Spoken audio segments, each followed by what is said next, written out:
Hello guys! Welcome back to my channel. This is Doc John the Dentist, and for today's video, dumating na yung aking package. And hindi naman siya totally sobrang maraming package, maraming laman. Isa lang laman yan actually.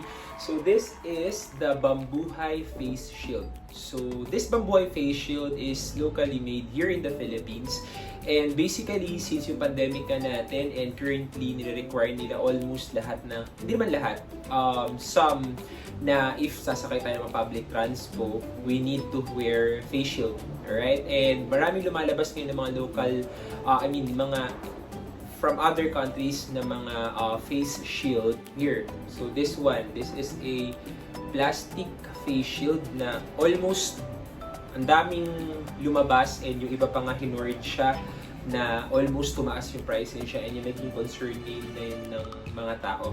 So this Bambuhay face shield costs me 150 pesos, tapos yung shipping fees 150 kasi nga it's originally from Cotabato. But mine is I got it sa Nueva Ecija. Ang dami na kasi talagang gusto mag-purchase ng product na to, and yun, kaya dumami rin yung need nila na mag-produce. So actually, ang maganda sa Bambuhay products Bambuhay products and tong Bambuhay face shield is gawa siya ng mga farmers. So yung almost yung nagkakaroon ng income dito is yung mga local farmers natin, which is really good. So i-open na natin siya since yun naman yung pinaka-point nitong video na to. So naka-plastic siya. The good thing with this one kasi is it's eco-friendly, and maganda rito is babawasan kasi yung plastic consume natin. So like yung pinakita ko sa inyo kanina face shield, which is yun naman iniiwasan natin, right?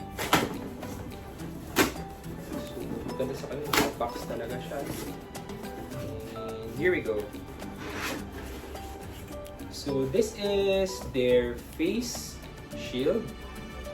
Ayan ang itsura niya. Yan siya. Amoy na amoy mo talaga yung bamboo. So it has its acetate din. Meron din siyang plastic na acetate. Ginawa nilang madali lang yata yun. So magiging madali na lang yung pag-pull mo.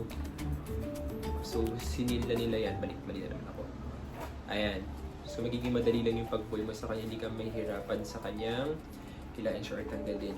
And ayan siya. Is yun nga, it's all made of bamboo. Aside from this acetate, meron din siyang sponge dito to help din na hindi masakit dito pag sinusuot. Kasi marami mga face shield right now na pag sinusuot mo siya, masakit siya sa area na to. So let's try this. There you go. Kulang natin tayo sa likod. Ayan. Actually guys, it's comfortable kasi hindi siya nalalaglag.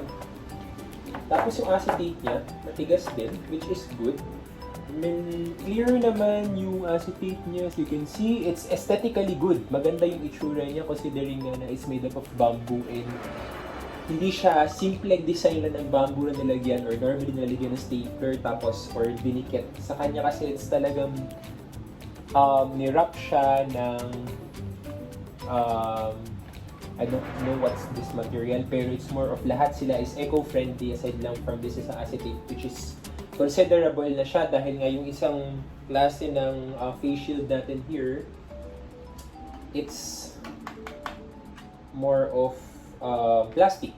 So as much as possible, since local made din siya, maganda rin talaga yung quality dahil nga nakakatulong din talaga tayo sa ating mga local farmers. So madali lang din siyang tanggalin. Ayan. So, okay naman. So far, okay naman siya, which is basically, it serves its purpose. So, ayan guys. So, purchase na kayo nitong Bambuhay Face Shield, which is malaking tulong to para sa ating mga local bamboo farmers. So, thank you for watching guys. Don't forget to like and subscribe. And don't forget to click the ring bell button. And hopefully, makita ko ulit kayo sa next video ko. Bye-bye guys!